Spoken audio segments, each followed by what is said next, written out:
Are you a prepper or homesteader looking to connect with like-minded people in your area? Looking to start your own preparedness group? Already have a group? Well, look no further than Preppernet. Preppernet is dedicated to personal responsibility, individual freedoms, and being self-reliant. Preppernet has monthly meetings in over 100 cities where you can meet and learn with like-minded people in your area. Preppernet, where preppers unite. Find us online at preppernet.com. Hi, this is Maury Moreland Morrison, here to tell you Geico has more than just great savings. Much more. Yes, while Geico could help you rack up more moolah faster than you can say metamorphosis, they've also been the fastest growing auto insurer for more than 10 years. That's more like it. Furthermore, Geico has fast and friendly claim service. That might seem like an oxymoron, but it's not. All the more reason to say no other auto insurer has more than Geico. Geico. Expect great savings and a whole lot more. We have exciting news. You can now afford to have your own freeze dryer. That's right, for the first time ever, it's possible to have a freeze dryer in your home. It was invented right here in America by Harvest Right. With this new appliance, you can freeze dry your own food and it will last 25 years. Imagine freeze drying fruit, vegetables, meat, and your own homemade meals. It's as easy to use as a microwave. Learn more about this amazing home freeze dryer at harvestright.com. Again, that's harvestright.com.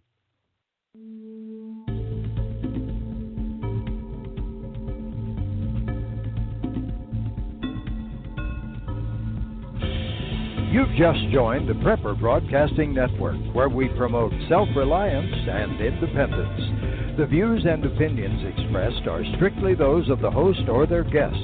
Visit us in the interactive chat room at prepperbroadcasting.com.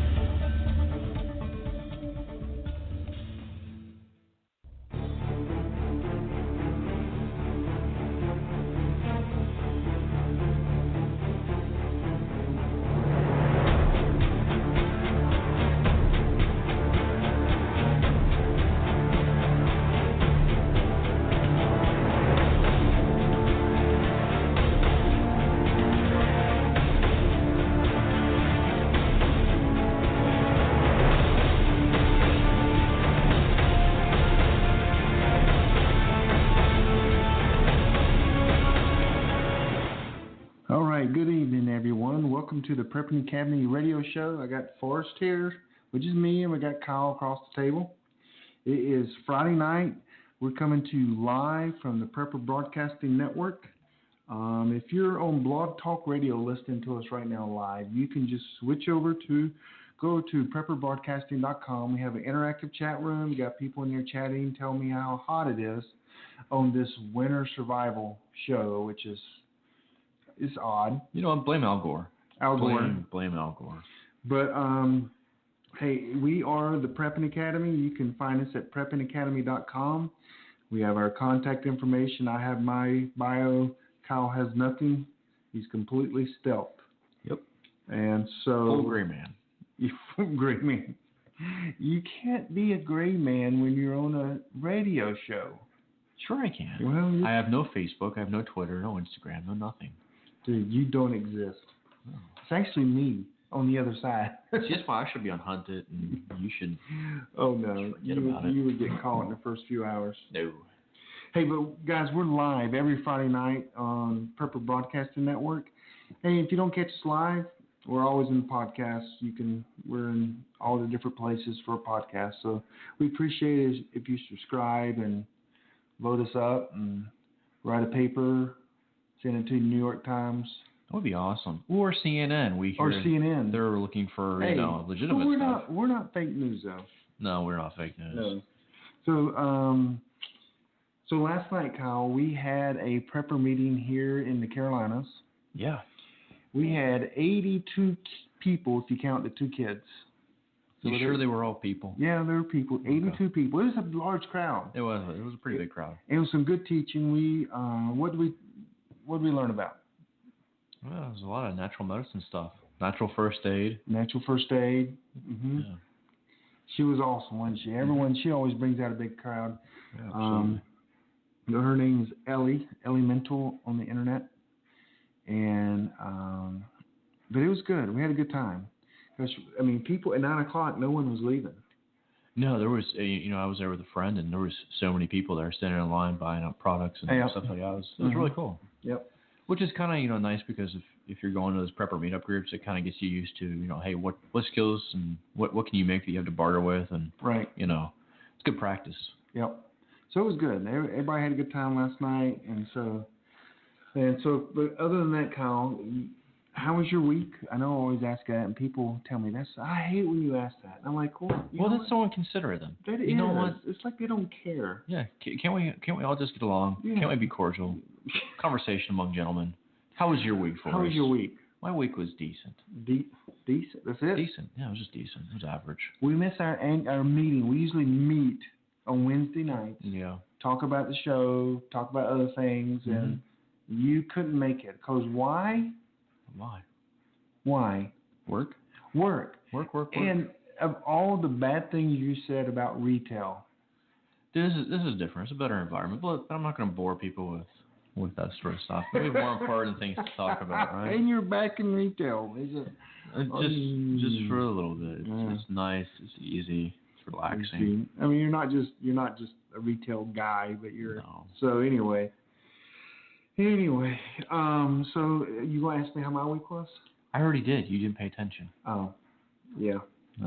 Apparently, it wasn't that great. No, it was good. I mean, anytime I have a prepper meeting, and we're starting a new city as well, so that's been taking some time. We're starting in Fayetteville, North Carolina. It's going to have a meetup. Vietnam. Dude, I was in the Air Force in Fayetteville, and back, when we had biplanes.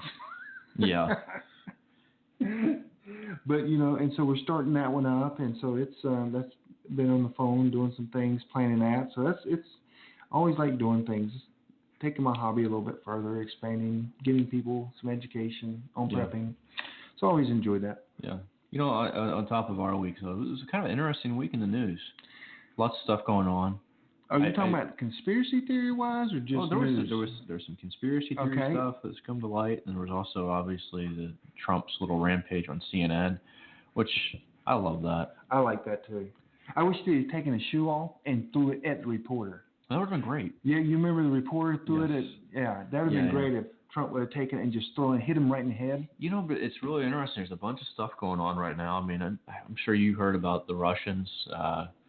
Talking about the provocation along the Polish border, where we're sending 2,500 tanks and maybe like 5,000 vehicles and numerous troops. One of the largest buildups of military since the Cold War ended. The U.S. is sending troops? Yeah. So Obama is sending troops right now? Well, that's still the current president. Okay. So very, very interesting. And then, there has been a lot of Russian diplomats who have been showing up dead. Yeah, we shipped one out. You remember that? Mm-hmm. So very interesting. Do you think Obama's trying to start something before he leaves?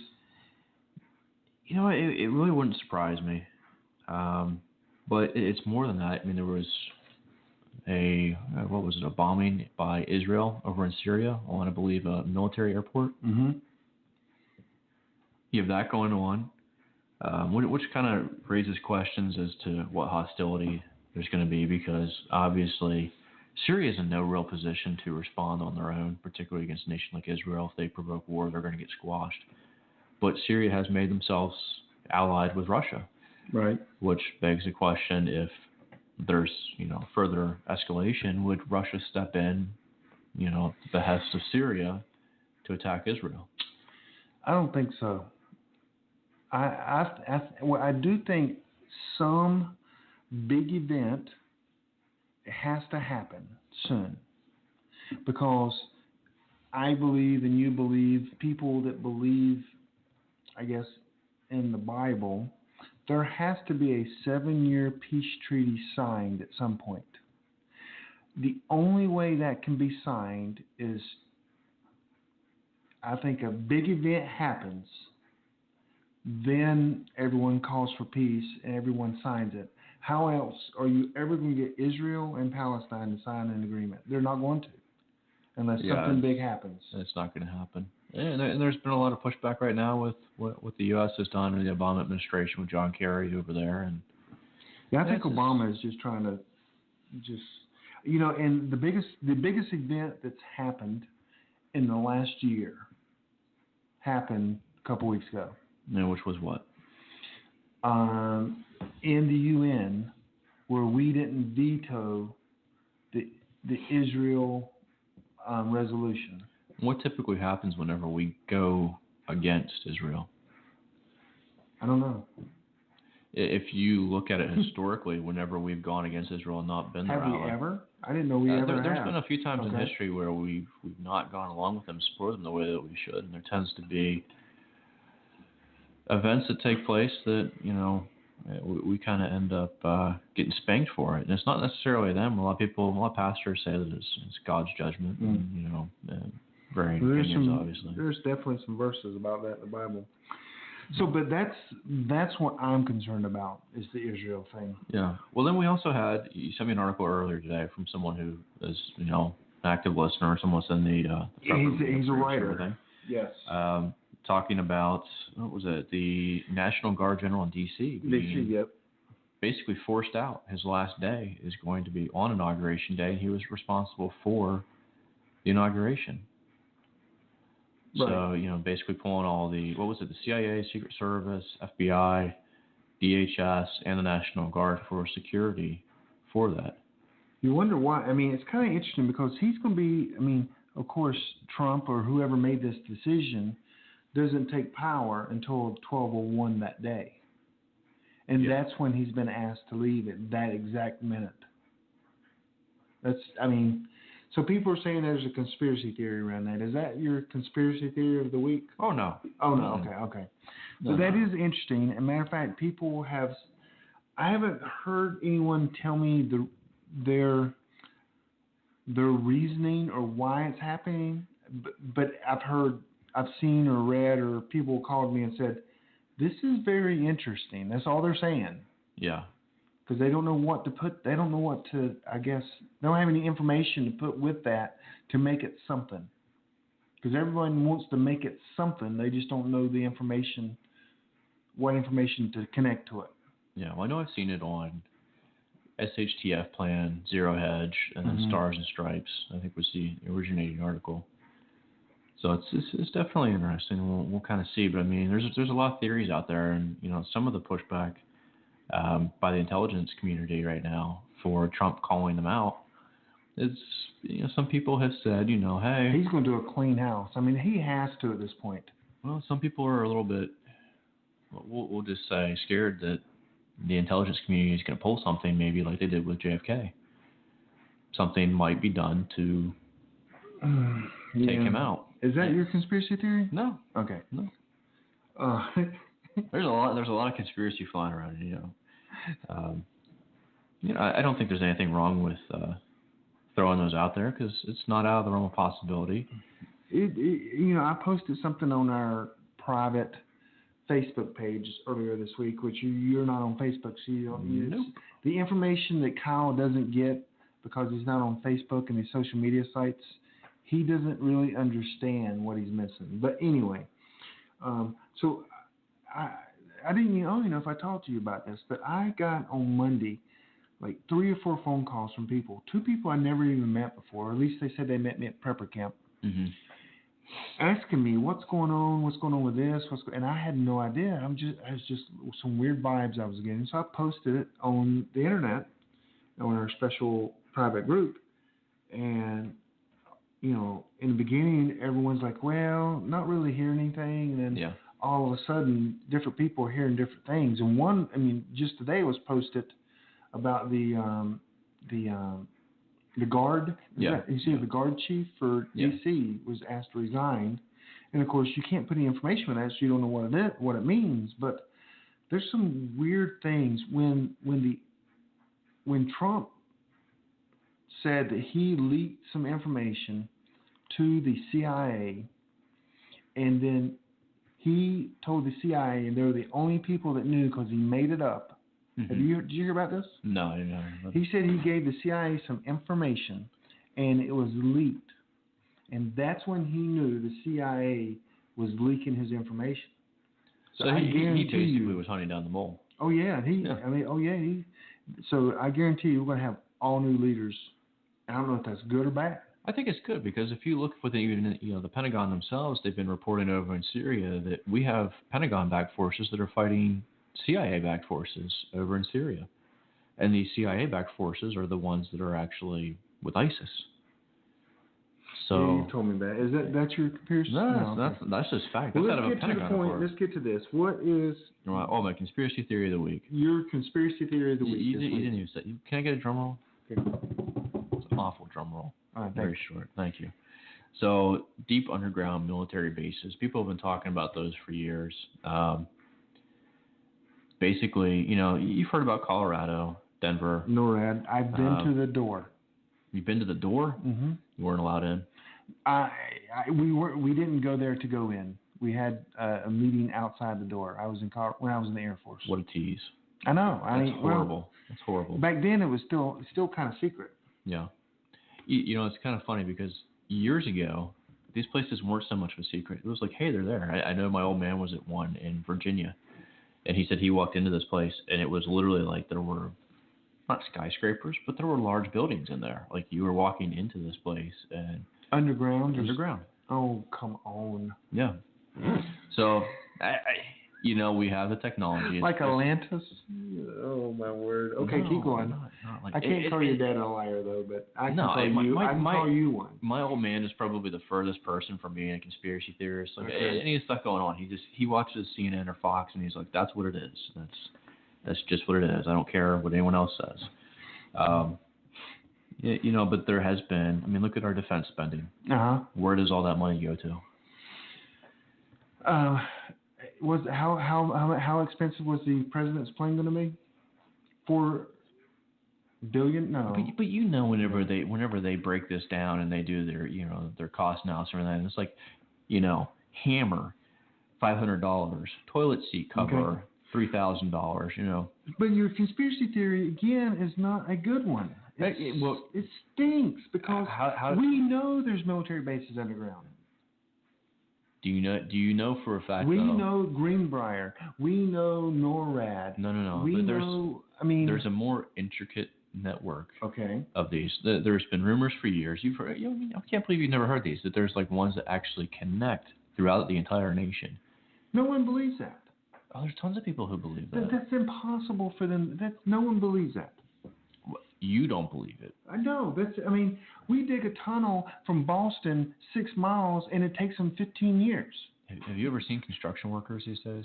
Well, I know, but that tunnel, the big dig, took 15 years. What do you think to about dig. What do you think about the truckers though, who come out and say, "Hey, I got into this tunnel. I was driving these goods, and I went 50 miles through this tunnel. They're got liars. to this under." So they're just outright liars. Oh, there's so many outright liars in this nation, you wouldn't believe it, Kyle. That's what you're doing. You think everyone's honest.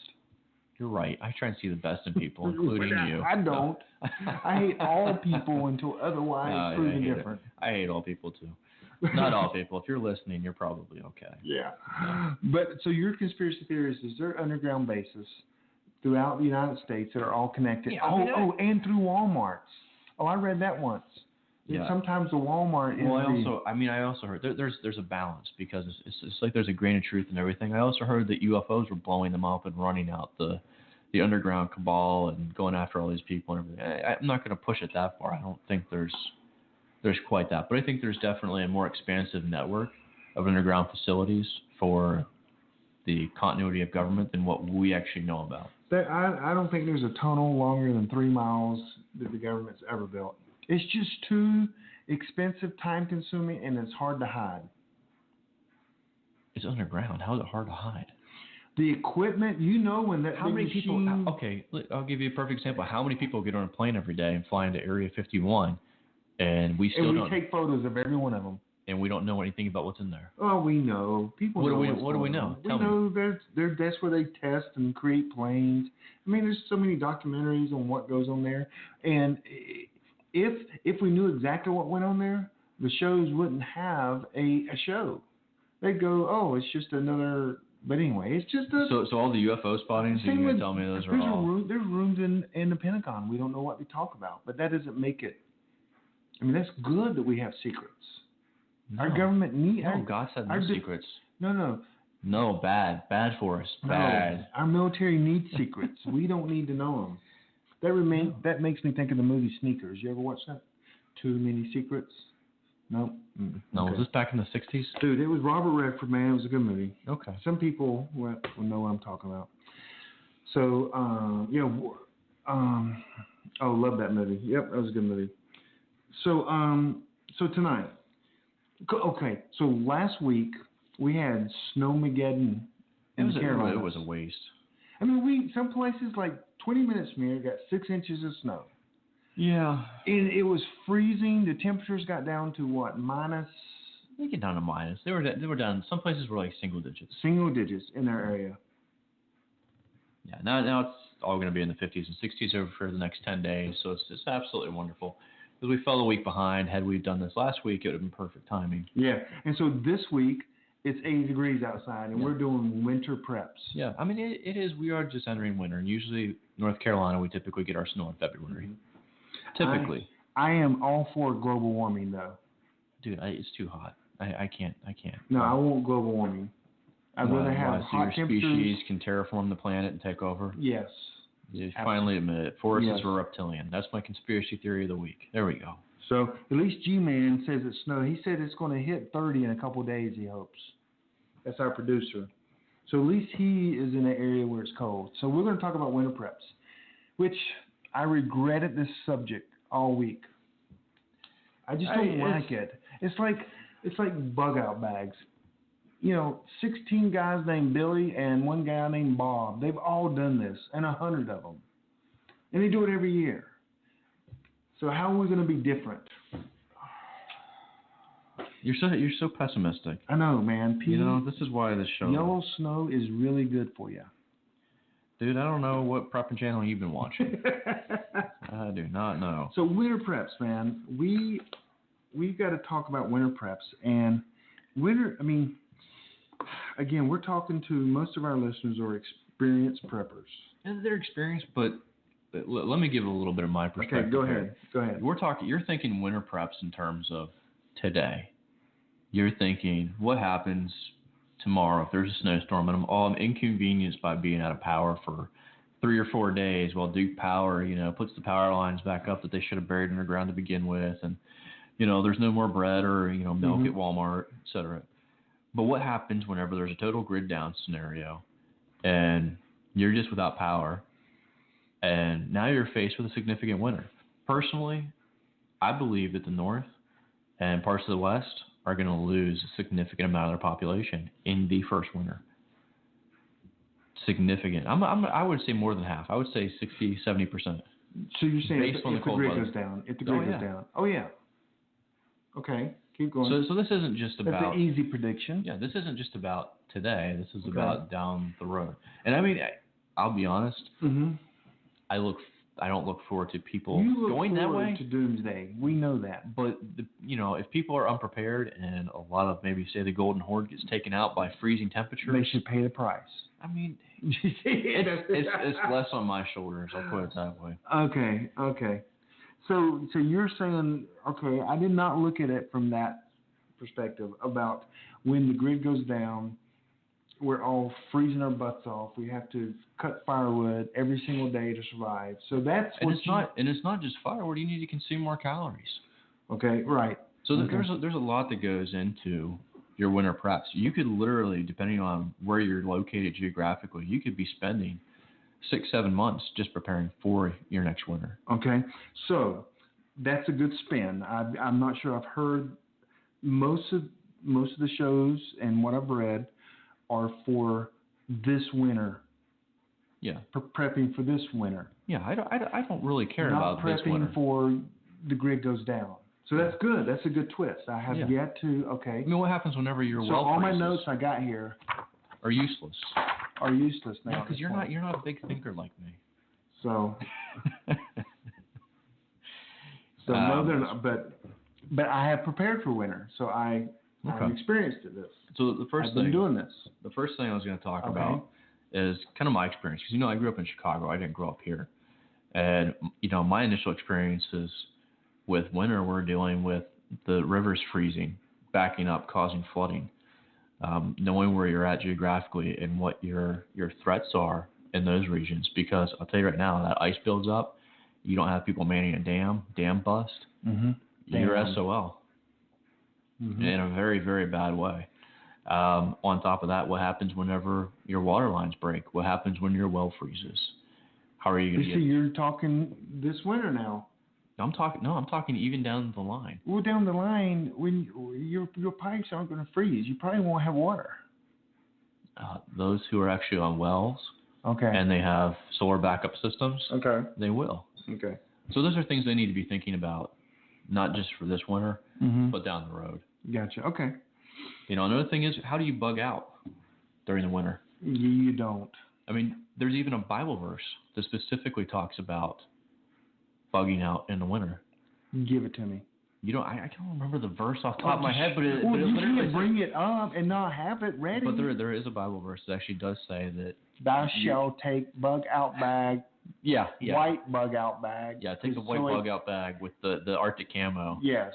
Yeah. Dude. No, but it does say that if you have to flee, that you should pray that it's not during the winter. This show has got at least 40 or 35 more minutes. You need to find that. It's your show. So my first thing I wrote down is you got to have a plan. You got to have a plan. You got to have a plan. You got to have a plan. No matter what time of year it is, you got to have a plan. And even if we're talking long term, we're prepping for a grid down that's going to last for a long term, or roaming brownouts. Yeah. You got to have a plan, and that's from communication. That's to having you got to write down things you need, and you got to start with it on paper before you start with your cash. Yeah. And your training. You got to know. You got to think through this. So if I'm bugging in my house, what's one of the things I need here in my house? Let me give you a really good example. I said about bugging out. Uh-huh. Do you have kitty litter in your house? Who? Kitty litter. No. Do you have any sand? I do have sand. Okay. Which is my outside sandbox, which actually has turned into kitty litter. Okay. Oh, there you go. I don't know if that's quite the same thing I'm talking about. Okay. But what happens whenever there's a grid down scenario? Say it would happen a week from now. Say there was an EMP threat or whatever. Maybe your vehicle still works, maybe it doesn't. Mm-hmm. You need to get down the roads, and now the roads are blocked with ice and snow. Mm-hmm. I know kitty litter gives you traction. No, it's not just for traction. It's for helping to put the weight over your tires to stabilize your vehicle as well. Oh, okay. So a lot of vehicles that are front-wheel drive, you put those over the back tires, and it gives you a little extra stabilization. Okay. So like whenever I drove down during Hurricane Sandy, okay, I had 150 pounds over each rear tire. I actually saw a truck when I went to Salisbury the other day that had wood in the back of his truck, and it snowed on top of it. It was like he put it there so it could give him traction in the back. But anyway, then again, you're talking about immediate winter. I thought we were going to talk about... It's both. Did I not say bug out? Dude. Bug out. Okay, I completely have to call you on that. Because if the power goes out, I don't care if there's EMP or not, and it's winter, there'll be no traveling. Zero. None. Zero. Mm-hmm. You'll get shot, killed, or something. Yes. You don't think there's going to be a grace period? No. You don't think there's a... for the first few weeks, possibly. Yeah. But after that... during that time, dude, that's what I'm saying. So, but that's so short of a time. That's why you have to be prepared. You do have to be prepared. That is true. Okay. So I said plan, and in my plan you can list out some of the things, but I think the most important thing in any winter survival environment is shelter. So you've got to have shelter. Yeah. And snow itself can be shelter. Yeah, it can. But, as a matter of fact, I teach that in my survival classes that I teach about building shelters with snow or debris, whatever, just things in nature. But we live in North Carolina. You can drop me off anywhere in North Carolina, and within 3-hour walk, I can find a house. I don't care where you drop me off. I could find a house within 3 hours. So that means you can find shelter. I mean, not for someone in there. They might shoot you. Well, we're not going there. But shelter is easily available in the Carolinas. So sure, you can build a debris hut, but why wouldn't you just go under someone's house and sleep or something? A better environment. The shelter is, I think, one of the most important things. I mean, yeah, shelter is very important, obviously, because you don't want to freeze to death. But then also you have your calorie intake. So, for example, do you adjust your everyday bag in your vehicle during the wintertime? Well, I just I got a new vehicle, and when I put my items that I put in my vehicle, I did put some winter items in there. Yes. No. So, do you adjust your bug out bag for winter clothing? Because I rotate mine. So during spring and summer, I keep one set of clothes. During winter, I cycle it out and put other clothes in there. I used to do that until I bought the right clothing. There's a drastic difference between 90 degrees. Not really. I don't think there is, because all my undergarments are all the same. They're the dry fit. Uh-huh. My socks are the dry fit socks. Mm-hmm. And then, sure, I have a pair of shorts. That's all you need in the summer, and maybe a long sleeve shirt. But my long sleeve shirt for the sun protection, but that also goes right into my winter preps. And then I have some wool clothes in there as well, which wool is also can be useful in the summer as well. So a few things change. My rain gear is still in there. I have boots and so I do both. So why do I now have the mental image of you wearing long johns with shorts and a blue polo on top of them? Man, I got onesies in there. But a lot of it's the same for me. I do care a little bit more because I'm in North Carolina, like this week. It could be 80 degrees today, and it was 10 last week. Oh, yeah. And so absolutely. in the winter and summer, I think you got to carry both, because even if you're in the mountains of North Carolina, in the summer, it can still get below we're talking freezing sometimes. We're talking strictly North Carolina. There's people all across the country. There's even some people, listening in. Well, imagine in Nevada. You could go in the desert and it'd be 100 degrees, and that night it gets down to zero. Exactly. You have to adjust appropriately and know your geography. I mean, it's like people make the argument of making sure you have the camo appropriate for your location. I don't do that. It just costs too much. Yeah. I said, so a bug out bag. I'm assuming that everyone listening to this has a bug out bag, or they start at one, or they have some type of bag. Wouldn't you agree with that? Yeah. I mean, you're listening to a prepping show. You should have a bug out bag.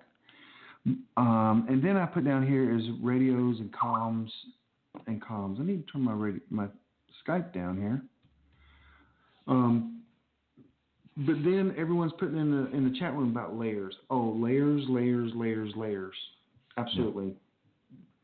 Especially in winter. Yeah.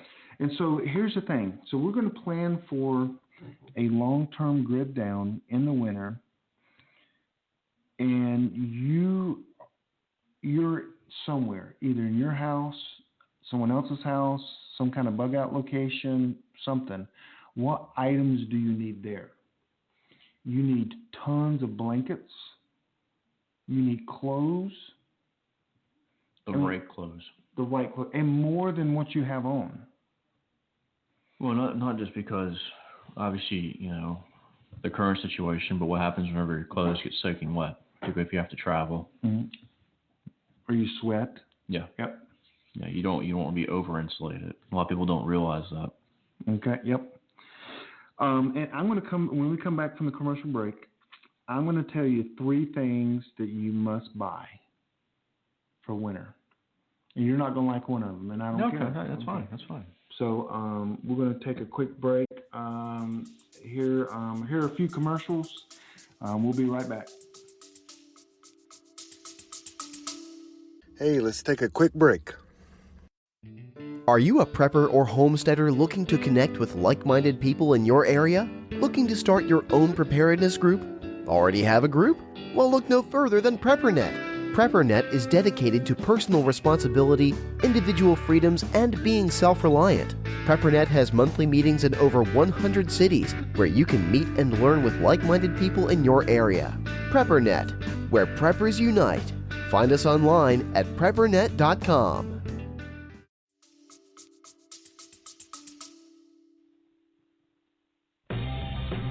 Want to get the best deals possible on preparedness items locally and online? Check out the American Preppers Network Buyers Club membership, APN Gold. APN Gold members get exclusive benefits including access to discounts and specials to the best preparedness stores on the web. Save big by getting APN Gold today, online at apngold.com or dial 1234-JOIN-APN. That's 1234-JOIN-APN or apngold.com. Hey, Joe Alton, MD of store.doomandbloom.net here. And I'm nurse practitioner Amy Alton, and we're here to get you medically prepared. A lot can happen in the uncertain future, natural disasters, epidemics, terror events, but we're here with medical kits and supplies that will help make you a medical asset in times of trouble.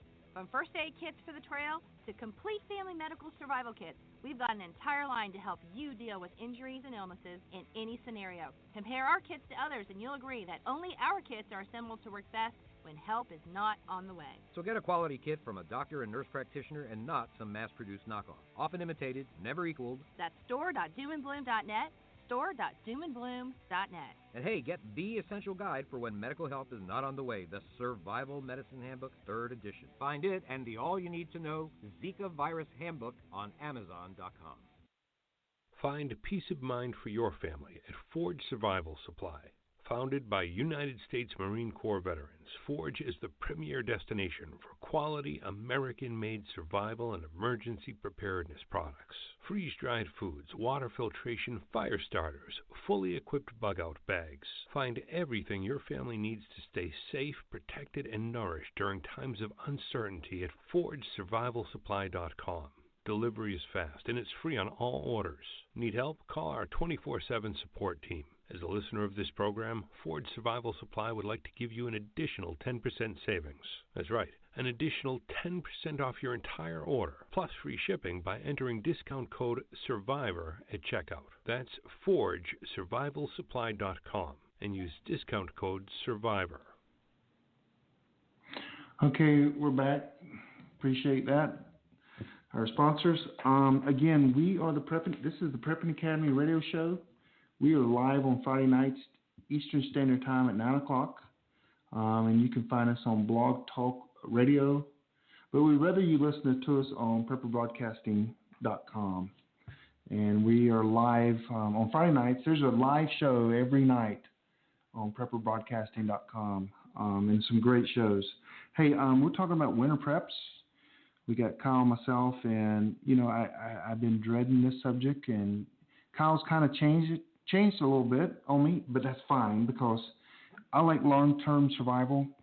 I don't like talking to preppers about what they can do next week because I like to talk to them about what to do for a year or 2 years down the road because most of the people we're around have been prepping for a while. Even the people come, and we have some new, beginners. But, they all understand what a bug-out bag is, and that kind of stuff. So we take that for granted that people have that. Yeah. But one of the things I bought, and I was going to tell you one of the things, three things, but one of the things I bought was a Mr. Buddy heater. That sucker rocks. It's a little propane heater. You can use the little Coleman kind of little cylinders, or you can connect it to a big cylinder. But that thing puts out some heat, and it lasts a good long time if you manage it right. So that's one of my winter preps must-have. So go ahead and list off your other two items here. So you're saying a personal heater, like a little propane heater, and I'm saying a Belfang radio. Well, not only because of the comms, but you get the NOAA weather. Because you could be up in a retreat, survival location, whatever, and you've got to get the weather. The weather can tell you, if a huge blizzard's coming. Again, this isn't grid down like you went all grid down on me like you wished for. You know what? Depending on how bad your winter is, you can have a very. But the NOAA radio, you've got to be able. You can tell what's coming up, and then you can make plans. Oh, tomorrow's gonna be nice. We can cut firewood. You're not living by the weather. instead of you can plan before it comes. And so that's one of the things. I'm going to go ahead and I'm going to tell you something point blank. And this is one thing I'm going to make a prediction of that a lot of people have forgotten about and do not add into their homes. They won't put in bug-out bags. And bug-out bags I can understand, but you still have this threat whenever you have a tent. A lot of people are going to die, and particularly preppers, because of carbon monoxide.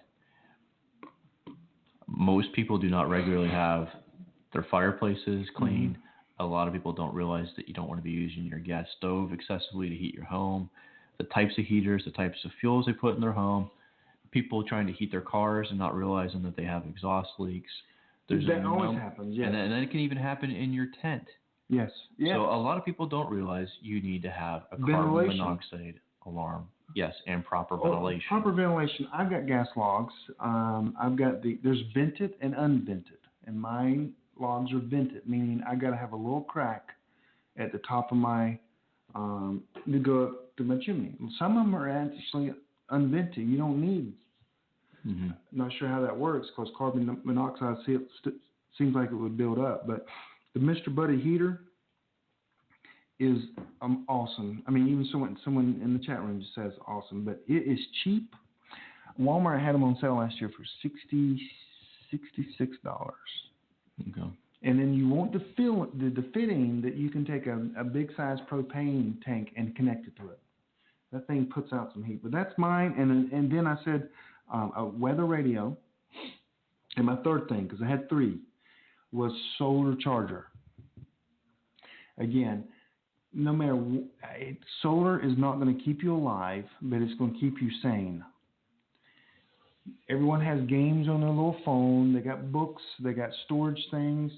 And that little solar charger can keep you sane by having a phone in your hand. It might not be connected to anything, but you can play games. You can Candy Crush. You can read manuals. You can read all. I mean, I got 132 gigs on mine.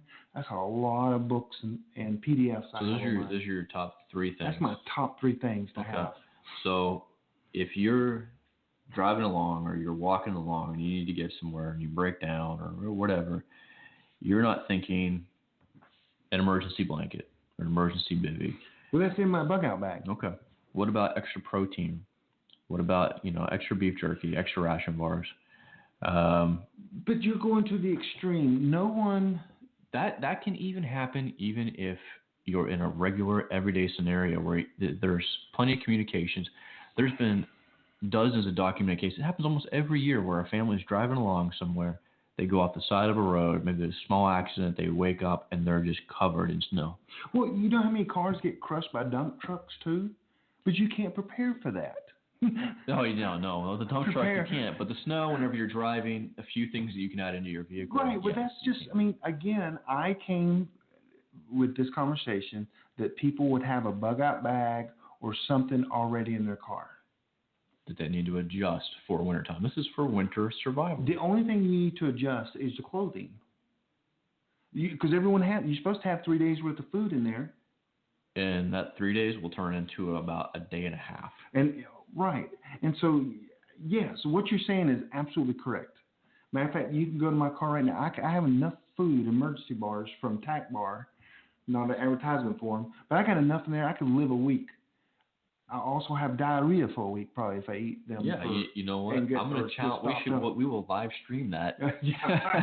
No, I mean Forrest living in his car for a week. But someone did say that the Mr. Buddy has an oxygen sensor in it built in. Oh, good. So that's excellent. But that is true. You need a car kit. That's basic stuff. So that's where I was going on, and so that's why. But a weather radio, very few people have a weather radio. Very few people have a Mr. Buddy heater. Now, do I take that camping with me? First of all, I'm not going to be walking on a road with my bug-out bag and it's snowing and I'm in the middle of a blizzard. That's like saying, "Hey, I just want to kiss my butt goodbye." Who would do that? I would totally do that. Well. I would absolutely. I got a house here, a shelter here. I'm saying if I need to get somewhere, if there's circumstances that dictate. Have you ever read Balto? Come on, Forrest. Hey, someone asked which solar charger. I am partial. There are many great ones, but SunJack is a sponsor of me personally and my survival academy. And the Carolina Prepper Network that we run here in the Carolinas. So I do love SunJack, but there's some other great ones out there. So yeah, you kind of have to follow the reviews, but I would agree with SunJack. SunJack is awesome, and they've been good to our listeners because we've given 2 away, and so we've given 1 away. The other one is in the mail to give to the other person. Now let me ask you another question. While we're on the topic, and just kind of on the fly here, can you drink the snow? Can you just melt that down and prepare that for water just regularly? You can. All you need to do is warm it up to body temperature. Really? Mm-hmm. Even are we talking whenever you're living inside city limits, or are we talking whenever you're living up in the mountains somewhere? It doesn't matter. It actually does. Well, it will carry atmospherical contaminants that will still be in the water that you still need to filter. Okay. So okay. Maybe I didn't get scenario correct. Is this to survive? Yes, this is to survive. You drink any water you can get. Unfiltered. Because if you don't, you're going to die. So even in my survival school, I tell people in North Carolina, if you see water and you don't have any way to filter it, do your best, but drink the water. But you would still filter it. I would do my best to filter it, yes. But if you don't, I mean, if you drink the water, because if someone gets lost in North Carolina, it's very unusual. They either die lost because they probably didn't drink the water, or they get found within 3 days. So drink the water. You might get sick, but drink the water. Yeah, I'm saying for regular scenarios, not necessarily just survival, but you obviously want to filter. Yeah, you don't want to. Yeah, you don't want to live off that every day. But if your body needs water, you got to give your body water. Yeah. And there's no way to filter them chemicals out unless you do a full, what do you call that? Distilling. Distilling. Yeah, unless you distill it, that's the only way you can get the chemicals out. Yeah. But anyway. So yes, you drink, but you can't drink cold water. You can't eat snow. And don't drink cold water unless it has blueberry or raspberry flavoring. Dude. Or strawberry, right? Strawberries for girls. So I came up with 3 items, and some of the basics. You got to learn how to make a fire. You got to understand layers. You got to in your house, because I thought, okay, what happens if power goes out of my house? We do have we have gas. What if gas goes out? Well, we do have fire. So I can rip my gas logs out of my fireplace and put wood in there tomorrow. It could take me 20 minutes to take my gas, because I have a cutoff. I made them put a cutoff right there outside my chimney. As the gas goes into my fire logs, I can literally unscrew that, make it a fireplace. We have firewood. But what we would do then is we would take blankets and plastic and line the entire room where the fireplace is, and to insulate it. So that room would be, and everything we do would be in that room. We would move to that room to keep warm. Now, while we're talking about that, we had a little discussion before the show went on, and we were talking. You've seen, obviously, we discussed it, the terracotta heaters, taking one of your pots out of your backyard, and when we had a little discussion, and you said you've heard no, and I personally tested these.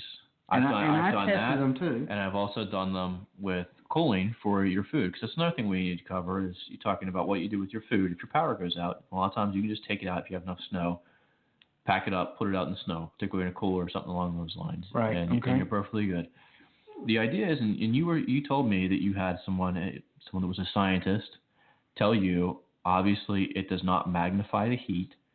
The second law of thermodynamics does apply. You are not going to get more energy out of this than what the actual output is from the candle itself. And I was explaining to you, it is not supposed to, it multiply the heat. It's supposed to capture the heat and retain it, very similar to a Franklin stove or a cast iron stove that people would have in their homes. So if you do not have one and you have enough candles underneath there, the idea is to maintain that heat and conserve it. So what I did, and this was documented because I put this on Facebook, Well, it's on Facebook. It must be true. Well, I put it on Facebook. So I put 3 candles. I made one of them little pots. Mm-hmm. Put a bolt in there. Put the pot on top. Put the 3 layers of pot so it catches the air. Mm-hmm. And it does keep it warm. But Yes. it did not change the temperature of the room at all. If I could put my hands around the pots, and my hand, I could feel the heat, and it felt good. You could absolutely. touch the pots. Like I said, the idea is not.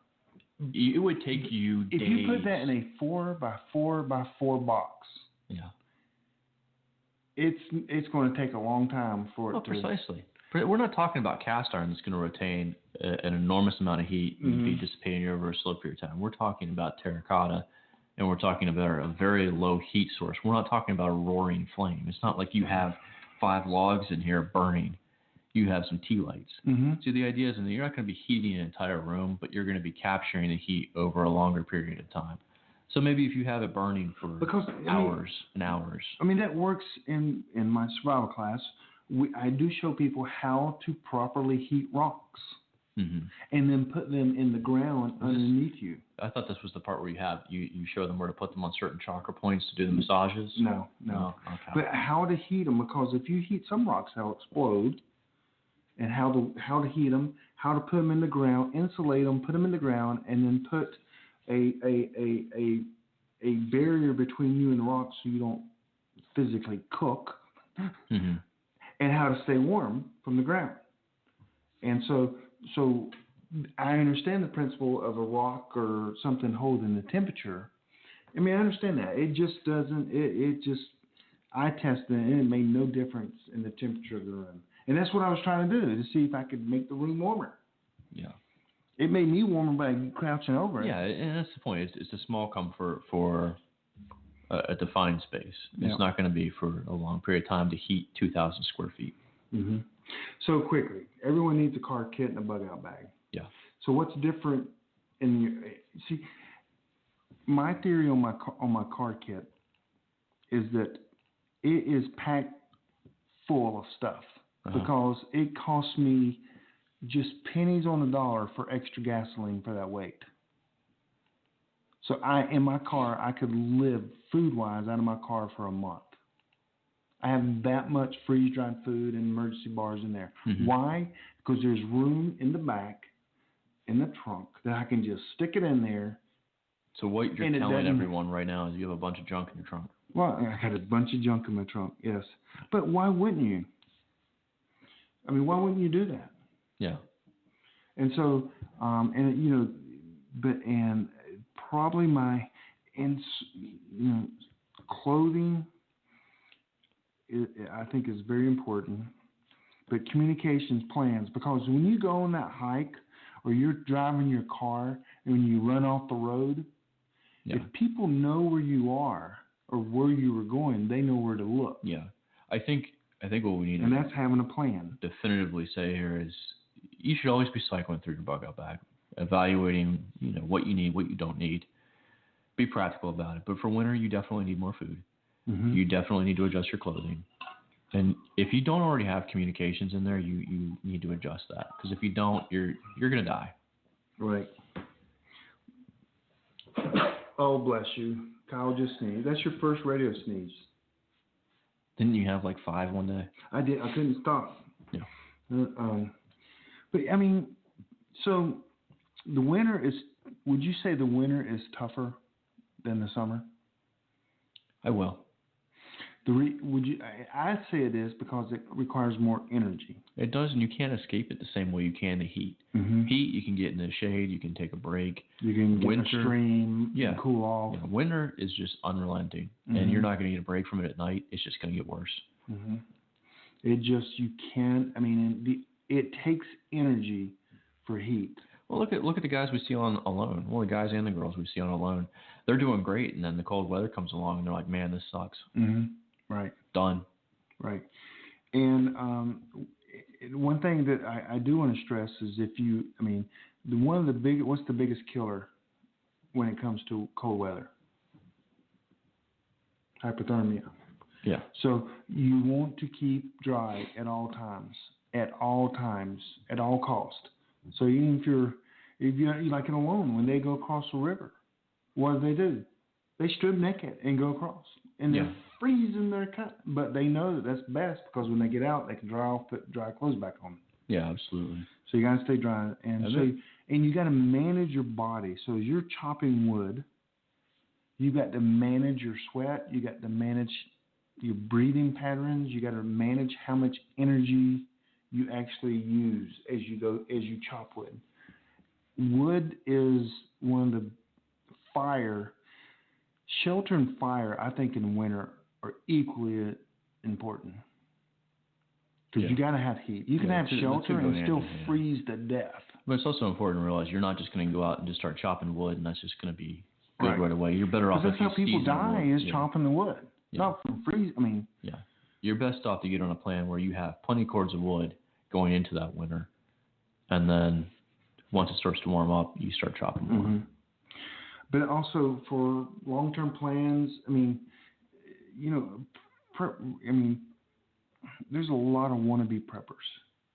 We see them every week, every month. Oh, they come. Absolutely. Oh, I've been coming to this for 2 years. Hey, do you have any food stored back? No, but I can't afford it. Yeah. Gosh. Then we talk about how much a bag of rice, how much a bag of beans, stuff like that costs. $16 for a 50-pound bag of rice. I think the biggest thing I want people to take away from this and the idea behind doing this is it's not like a really lavish show. It's not like we're sitting here like, oh, we're going to talk about AR-15s and all this stuff. We'll do that next. Respect it. Right. Respect winter. Respect winter. If you're a prepper and winter takes you out, you had it coming. Right. You need to respect this no different than you respect. Actually, I say you need to respect it more than you would respect an EMP or a nuke or something like that, because regardless of what comes, winter's going to come every year. And also, there are neighbors of yours, of mine, that they're not prepared. No. So I take it on myself to not only prepare. I mean, if our power went out in the middle of winter, I think it's kind of my responsibility, because I'm not going to be able to get to my bug out location then. It's just power's going out for a while, is to take care of some of my neighbors. That means I got to have more preps than just for my family. I'll tell you a good example. Whenever the storm did come through, I had one neighbor who was burning some hickory. I went for a walk. I could smell that hickory from probably about 1,000 yards away. Mm-hmm. So there goes your OPSEC right away during the winter. Your neighbors are going to know you have heat. Mm-hmm. You got food. One of the main challenges for my retreat, my survival group, was how do we keep warm in the winter and not give a signal? And we've addressed that, but how do you have a fire and not have smoke? And we have addressed that and come up with some solutions. But because last thing we want is go, hey, there's someone down the road down there. You see that? Smell that? Mm-hmm. So you got to eliminate that. So that's some retreat planning. Hey guys, we got 2 minutes left. Again, this was an awkward show. I don't know. I don't like winter preps. I hate this show. I just told you I felt uncomfortable with it. We're polar opposites. I love winter. I know. I absolutely love it. I think it really separates the men from the boys. You just gotta take it serious. That's the big point, I guess. Yeah. Hey, we are live every Friday night, 9 o'clock Eastern Standard Time. Go to thepreppingacademy.com, sign up for a mailing list. I hardly ever send out an email. Oh, I got a huge announcement. Huge. I forgot about this. William Fortune, the author of 1 Second After, Days of Wrath, 1 Year After, and The Final Day. I think it's Final Day. He's going to be on our show January 27th. That's this month, January 27th. William Fortune's going to be on the show. He's awesome. So join us for that. That's going to be good. I can't wait. I mean, I was on the phone the other day in his car. He's having car problems, and I said, "Was it an EMP?" If you haven't read the book, you wouldn't know that was. You wouldn't get that. But so January 27th, Bill Fortune. We're live next Friday night. What's our topic next Friday night? I don't even know. We don't know. We'll let you know. Guys, we really appreciate you guys listening. We know that we're not the best. We know that we do our best, I guess.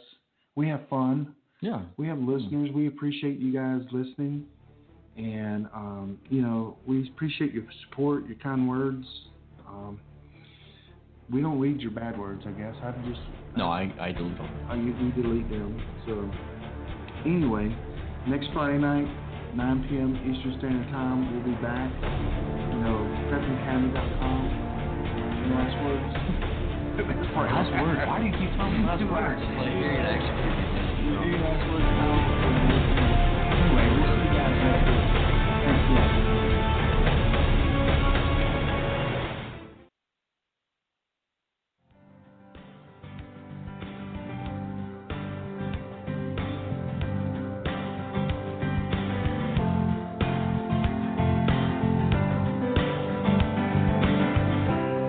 Today's broadcast has come to you through the courtesy of the Prepper Broadcasting Network.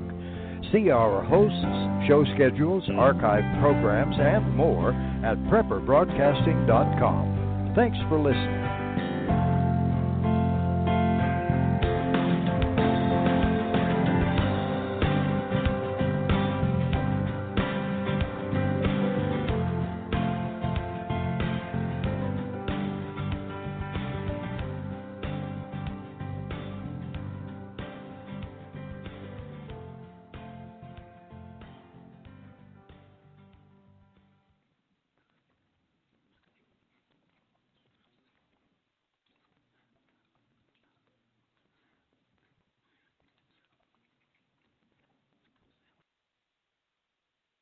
And now, insurance-minded speeches from Geico. It's a common expression, don't look a gift horse in the mouth. However, what if the horse's mouth is filled with useful insurance tools? This is the exact case with the Geico app. Yes, the app is free and therefore a gift horse. However, look inside the app and behold, emergency roadside assistance, digital ID cards, bill pay.